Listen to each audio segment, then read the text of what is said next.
Today I'm going to talk to you about the bars of the horse's mouth. Now, I was brought up firmly to believe that bits operated on the fleshy part of the horse's mouth. However, as years have gone by, understanding and education has got better. It's quite clear that's far from the whole situation. The only fleshy part of a horse's mouth is its tongue and its inside of its cheeks. That doesn't mean it can't suffer pain, and it doesn't mean that it can't be made very, very uncomfortable.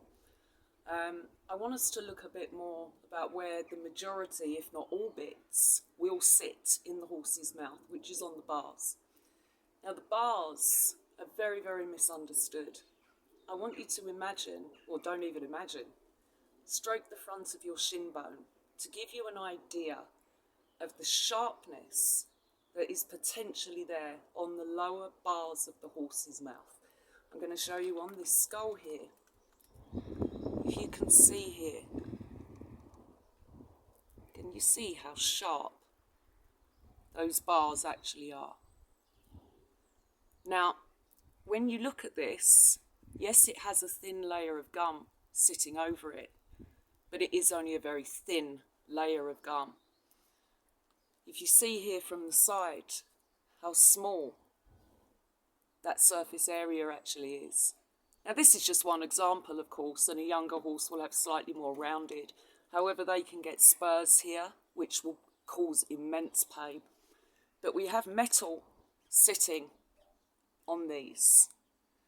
The tongue is the only thing that's going to break the contact with those bars for any bit that we use. And you can see how of a ridge they actually are.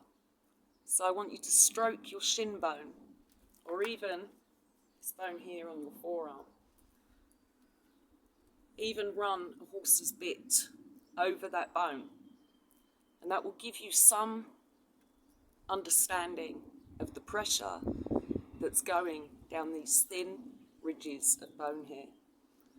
Now, the bars of the mouth are vital to pretty much every bit and how it acts.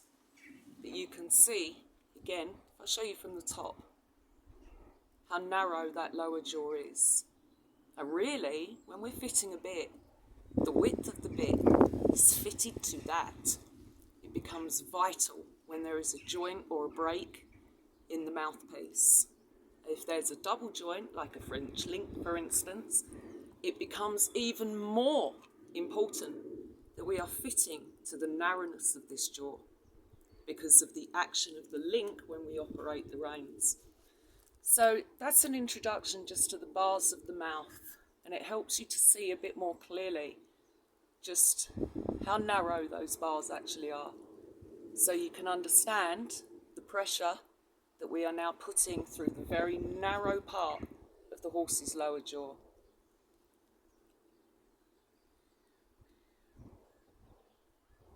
I will soon enough put a bridle on these.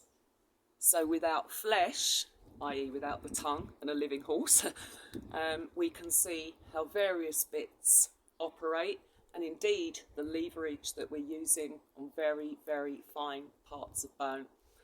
That might just help you have some empathy for what's going on within that mouth.